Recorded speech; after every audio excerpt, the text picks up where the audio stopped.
ഈശോ മിശിഹായ്ക്ക് സ്തുതിയായിരിക്കട്ടെ. പ്രിയമുള്ളവരെ, ഇന്ന് നാം ചിന്തിക്കുന്നത് എന്താണ് ക്രിസ്തുവിലൂടെയുള്ള വിജയം? How do we live in victory through Christ? ക്രിസ്തുവിലൂടെ വിജയിക്കുക എന്നത് നമ്മുടെ ബലഹീനതകളിലും പരാജയങ്ങളിലും ക്രിസ്തുവിൻ്റെ ശക്തിയിൽ ആശ്രയിക്കുക എന്നതാണ്. ക്രിസ്തു നമുക്ക് പാപത്തിൻ്റെയും മരണത്തിൻ്റെയും മേൽ വിജയം നൽകുന്നു.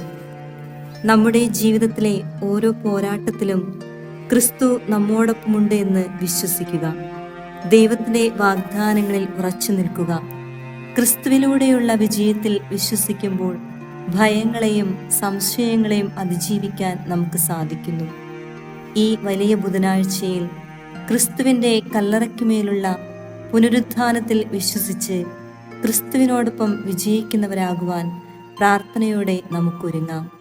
ദൈവം നമ്മെ അനുഗ്രഹിക്കട്ടെ. തിരുവചനം ശ്രവിക്കാം. അവസാനമായി, കർത്താവിലും അവിടുത്തെ ശക്തിയുടെ പ്രാഭവത്തിലും കരുത്തുള്ളവരാകുവിൻ. സാത്താൻ്റെ കുടില തന്ത്രങ്ങളെ എതിർത്ത് നിൽക്കുവാൻ ദൈവത്തിൻ്റെ എല്ലാ ആയുധങ്ങളും ധരിക്കുവിൻ. എന്തെന്നാൽ നമ്മൾ മാംസത്തിനും രക്തത്തിനും എതിരായിട്ടല്ല, പ്രഭുത്വങ്ങൾക്കും ആധിപത്യങ്ങൾക്കും ഈ അന്ധകാര ലോകത്തിൻ്റെ അധിപന്മാർക്കും സ്വർഗീയ ഇടങ്ങളിൽ വർത്തിക്കുന്ന തിന്മയുടെ ദുരാത്മാക്കൾക്കുമെതിരായിട്ടാണ് പടവെട്ടുന്നത്. അതിനാൽ ദൈവത്തിൻ്റെ എല്ലാ ആയുധങ്ങളും ധരിക്കുവിൻ.